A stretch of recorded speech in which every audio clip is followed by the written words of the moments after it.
Hello there, this is AD Robles, and you're listening to AD on the Fight, Laugh, Feast Network.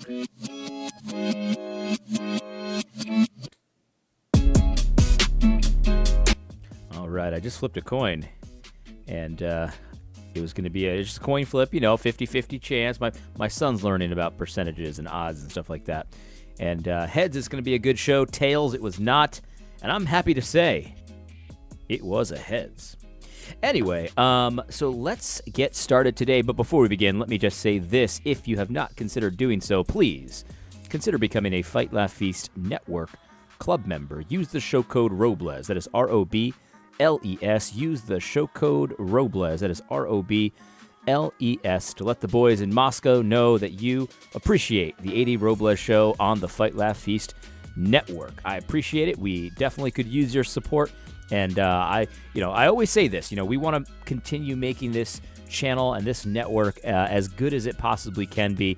The Cross Politics show has been getting some great guests. They've been having some excellent episodes. And so please consider doing that. If you don't already, consider supporting the AD Robles show on the Fight, Laugh, Feast Network by using the show code ROBLES. That is ROBLES. Now, a number of you have been asking about my book that is coming out in December. If you go to Amazon.com right now, you can pre-order that book, but it will be made available before that. And people have been asking me about the details surrounding that and all that kind of thing.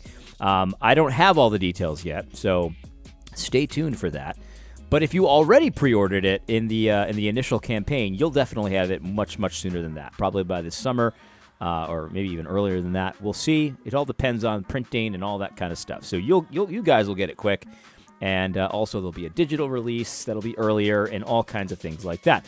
So that's the story there. One more thing. Let me just shout out this podcast on the screen. This is the Defend and Confirm podcast. I've talked about them before, and actually I really like this podcast. We've had some disagreements specifically regarding the John Lehman branch of Christianity, kind of that squishy side of evangelicalism.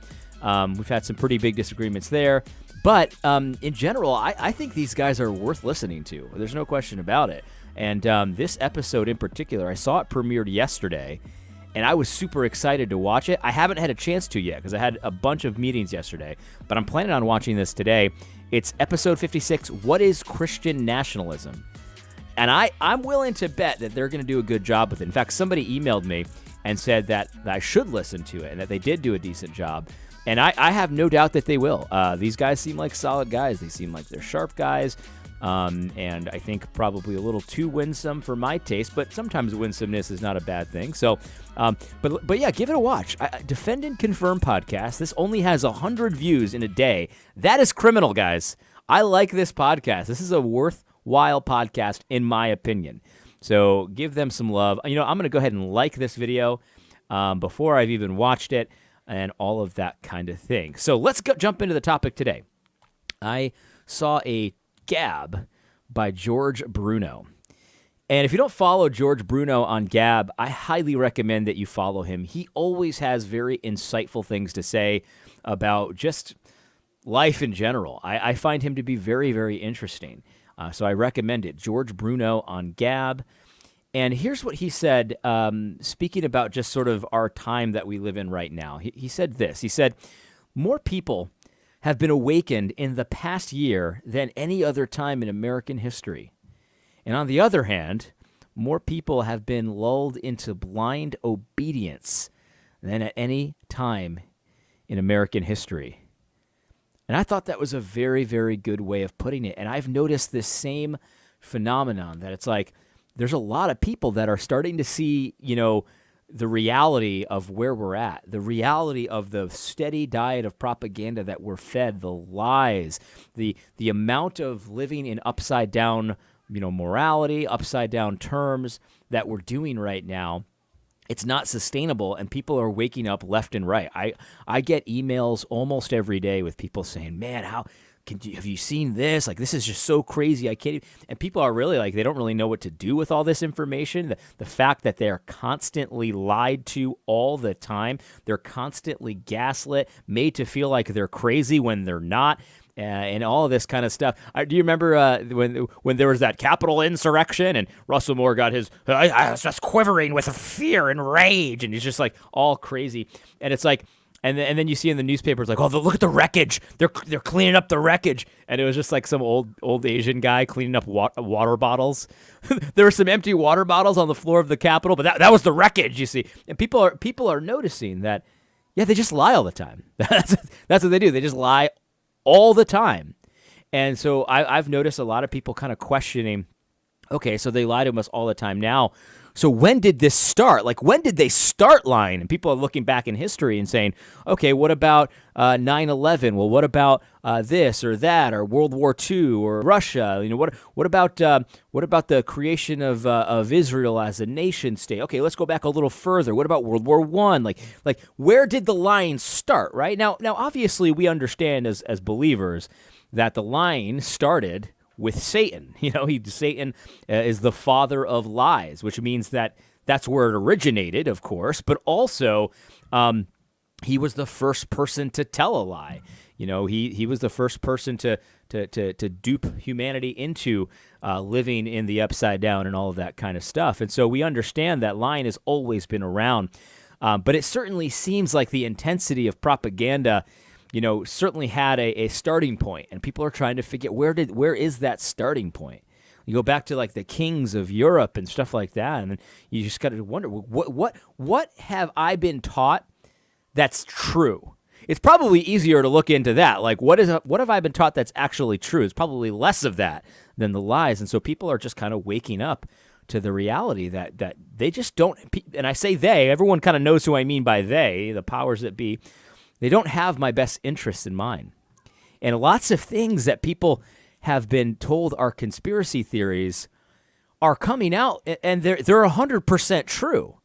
And so we've got a lot of people waking up, but then we've also got people, and I wonder sometimes, and this is kind of my comment on George Bruno's comment here, I wonder how often the people that appear to just be getting more and more blindly obedient, I wonder sometimes if they really do believe the things that they're told, or if they're just scared out of their minds to such a degree that they just act like it. Kind of like the emperor has no clothes, right? Like those people, they weren't actually seeing clothes, but they were terrified of this king. So they were like, yeah, your clothes are really nice, even as he's naked. And the little boy, he didn't know enough to be terrified of the king. So he just was like, dude, you're naked. You know what I mean? So it's like, I wonder sometimes, like the people that are like, oh yeah, sure, I'll get the vaccine. They're just like, they know that there's something fishy about that, like the vaccine passports and all this kind of stuff. Like they understand that, but they're terrified, right? So they just go along with it. They just go along with it. Let me tell you what got me thinking about this recently, besides the George Bruno gab. But I saw this clip on Fox News. This is Tucker Carlson. I have a hard time talking on this podcast sometimes. I wonder why I podcast sometimes, but I can't even speak. Anyway, Tucker Carlson. I don't really like Tucker. I know a lot of you guys like Tucker. I don't trust him at all. I don't trust Tucker at all. I think he's a bit of a gatekeeper, and I don't trust him. But anyway, he does tend to get some good guests on and explore some interesting things. And this is about a Bill Gates funded plan to essentially do chemtrails and block out the sun and reflect the rays of the sun back to the sun so that we can cool down the earth and stop global warming. Chemtrails. That's his idea. Okay? And so I want you to see this part of the clip. I'm not going to talk about, you know, how Tucker criticizes this, which is kind of its own topic in itself, because I think that the guest that he has on criticizing this, it's actually a textbook example of gatekeeping, because it's really not pointing out the real issues here. But anyway, I want you to just see this, because, and while you're watching this, I want you to think of how your brain has been trained to respond to anyone who mentions anything about chemtrails. Because if you're like me, you have been programmed to respond, oh, you're a lunatic. You're one of those chemtrails lunatics that thinks that the sky is falling. Yeah, you're one of those crazy psychos. Like, that's how I've been trained to respond to anyone who talks about chemtrails. I see them in the sky, and I certainly don't think that I remember seeing them in the sky when I was a kid, but I've been trained to anytime anyone brings up chemtrails or geoengineering or anything like that, I've been trained to say, you're one of those psychopaths, and just shut down the conversation. But I want you to see this. This is on Fox News. This is Bill Gates' plan. Here we go. Bill Gates is backing the first high-altitude experiment of one radical climate change solution, creating a massive chemical cloud that could cool the Earth. It's called solar geoengineering, and it's highly controversial. It would look something like this. Thousands of planes would fly very high and use nozzles to inject millions of tons of light-reflecting particles into the stratosphere. It would create a thin chemical cloud of those particles around the whole planet, blocking some sunlight from reaching the surface. It would mimic a giant volcanic eruption, which we know cools the Earth. Now, just to restate... No, I'm not going to let Tucker restate anything. Again, I don't trust Tucker Carlson. It's just that simple. I know a lot of you guys like him. You might get in trouble for this. It's okay. Did you see that, though? This is his plan. Bill Gates' plan is he's going to do chemtrails. He's going to retrofit airplanes with nozzles and spray chemicals into the air to mimic a volcanic eruption so that we can reflect the sunlight back to it. We're going to dim the sun because, you see, the sun is bad. The sun is heating us up, and so the sun is bad, so we have to reflect the sunlight back into space, right? We got to reflect the sun back into space, and that's how we're going to save the world from climate change. We're going to geoengineer the climate to do it. So this is being proposed. But actually, I don't believe that. I don't believe this is being proposed. I think this is being done. I think geoengineering has been being done for quite some time. In fact, if you look at patents for this stuff has existed for decades at this point. And people have talked about this exact idea for a long, long, long, long time. And people have documented planes doing this exact thing for a very, very, very long time. Now, there is a good chance that even some of you who are watching this channel right now or listening in a podcast form are thinking, oh no, AD has gone conspiracy theorist. AD has got, oh no, I like AD. Now he's crazy. And it's like, even now, as you've seen it on the screen, that this is my new idea, you're still you're programmed to such a degree that it sounds crazy when you hear it. And that's a problem. That's a problem because lots of this exact kind of thing where you've got these people on the internet that everyone's labeled a nut talking about this thing, and you're like, well, you're a conspiracy theorist, and then it turns out that it's exactly accurate. How many conspiracy theories have come true in the last few years? Well, that's a trick question, actually, because they were true all along. They've just come to light in the last few years. And so the reality is that this is something that you need to be aware that has happened to you. Like, you've been programmed in a certain way to respond to certain things, you respond to certain stimuli with certain reactions, and sometimes you don't even know why you do it. Like, why is it that when I used to watch Dane Wigington, and sometimes even when I still watch Dane Wigington, look him up. Look up Dane Wigington, geoengineeringwatch.org. I've watched these videos probably for the last, I don't know, on and off for the last few years, maybe 2-3 years, something like that. I've never been like really into this thing, but I've always, every time the algorithm decides to show me one of his videos, I've watched it and considered it and stuff like that. There's got to be a reason that when I hear him speaking, he's not saying anything that's like outlandish. Like, he doesn't have a certain presentation style that's just automatically bad. Like, but I've heard, when I hear him, I'm like, oh, that's a psychopath. That's one of those crazy guys. And it's like, well, why is it that I respond that way to him? It's not really anything he's doing. He's a pretty level-headed guy in general. I mean, I don't agree with everything he says, but why is that? Why have we been programmed to respond a certain way? And I think we all need to understand that we've been taught to be very, very compliant. We've been taught to be very compliant. So when the government says something, we're inclined to believe it. Even the those among us who would consider ourselves patriots or consider ourselves to be somewhat free thinking in those regards, or somewhat contrarians, we have to recognize that we've been fed a steady diet of propaganda, and the reason why propaganda is used is because it works. It works even when you don't know it. And I've been talking about this a lot lately, but just understand that, again, there's probably a good chance, as I'm talking about chemtrails right now, even as you're watching the evidence of these plans before you. Look at these planes. Look at what they just showed you. This is what you see in the sky, right?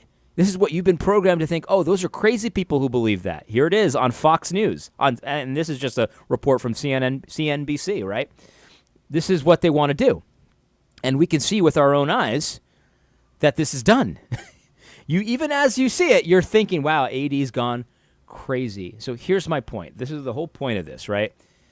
I agree with George Bruno here that lots of people are waking up. I think a lot of people are going to see this video and watch this, episode on Tucker Carlson. They're going to be like, "Oh wow, like that those crazy chemtrails guys were right. They are going to do that. They're going to try to block the sun. These people are crazy guys. This is nuts. This is a crazy idea, by the way." Anyway, but people are going to see that. They're going to wake up, right? They're going to wake up. But there are going to be other people that see this, and they're going to pretend, they're going to act like this is the first time they've heard it, and this is science, and this is a great idea, and, all hail Bill Gates kind of thing. And they're going to still look at Dane Wigington like he's a psychopath, even as he's talked about this exact thing for decades. He's been proven right. He's still going to be looked at as a psychopath because that's what the spell does to you. That's what the programming does to you. It makes you believe two things at once. Where have we heard that before? That's the doublethink from 1984. It makes you believe two things at once, where chemtrails are going to save us all, and also chemtrails, if you believe that, you're a nut. Somehow there's going to be a good amount of people, like George Bruno said, who have been lulled into such blind obedience that they're going to believe those two things at once. Chemtrails are going to save us all, and if you talk about chemtrails, you are a psychopath. Those two things are not compatible, but people are going to believe it, or they're going to at least act like they believe it. And there are a whole list of things that I question even actually happened in our recent history, or I question the official narratives of, and things like that, various false flag operations and things of that nature. And, things like that, achievements, all kinds of stuff. So I don't believe it. And so even as I say this right now, AD's gone crazy. He's gone crazy.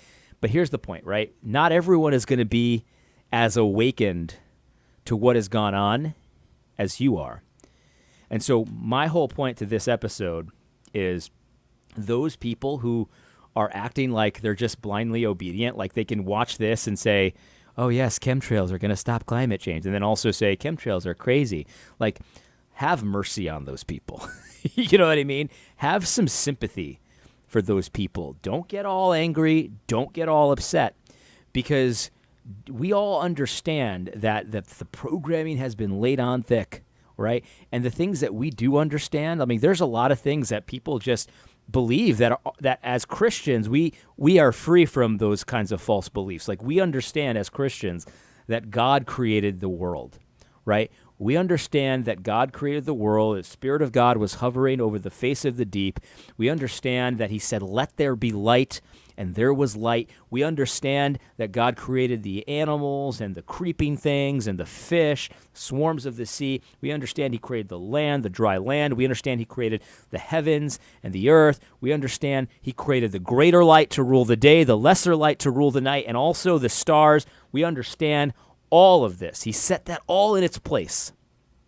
And we also understand that he created mankind, and he made them in the image of God, male and female. He created them. We understand that. And so we're free to believe the truth. And there are millions of people that believe all kinds of fantasy stories. Oh, here's the Big Bang, and then the rocks came together, and then they formed planets and stars, and then all of a sudden, a lot of time passed, and then there's life. Yeah, and then we were conscious. It's just like that. It's just a magical, mystical, ridiculous story. But as Christians, we've got this word, man, and that is a tremendous advantage. Like, we don't have to believe the lie anymore. Like, when Satan comes slithering into our ear and tells us a lie, we're free to not believe it. We're not slaves to that anymore. And so, have sympathy on people that are attempting to live by lies, because before Christ and before the Holy Spirit of God dwelt amongst his people, that was our lot. You know what I mean? Like, that was our lot. Like, we were trying to live by lies, and there's no way to live by lies. That's the path that leads to destruction. That's the path that leads to death. And so as you see people that are still kind of fighting against that, or maybe they're not fighting, maybe they're just completely slaves to the lying narrative that we've been sold over years and years and years, about all kinds of stuff, the Big Bang, and there's trillions of light years, and it's just all nonsense, of course. They've got a better way of putting it. They've got scientific words that don't mean anything, and theories and principles that are just made out of whole cloth. Like, they've got better ways of putting it, but that doesn't make any difference, right? Have sympathy on those people. Have sympathy, because but for the grace of God, but for the Spirit of truth, but for Christ's sacrifice on the cross and his resurrection on the third day, but for all those things, that would be you. You would be trying to live by lies too. And so I agree with George Bruno, man. It's amazing to see people wake up, and it's amazing to see people act as if everything that's happened hasn't happened. It's amazing. But let's not get angry. Let's not freak out on them. You know, there's a lot of steps to get from where they are to where you are so much of the time, and the only reason that you're there is by the grace of God. So let's act with a little bit of humility. Anyway, I hope you found this podcast or video helpful. I understand if you think I'm a psychopath, that's okay. I am very much used to that at this point. Anyway, God bless. Don't forget to tune in next week on Thursday for AD on the Fight Laugh Feast.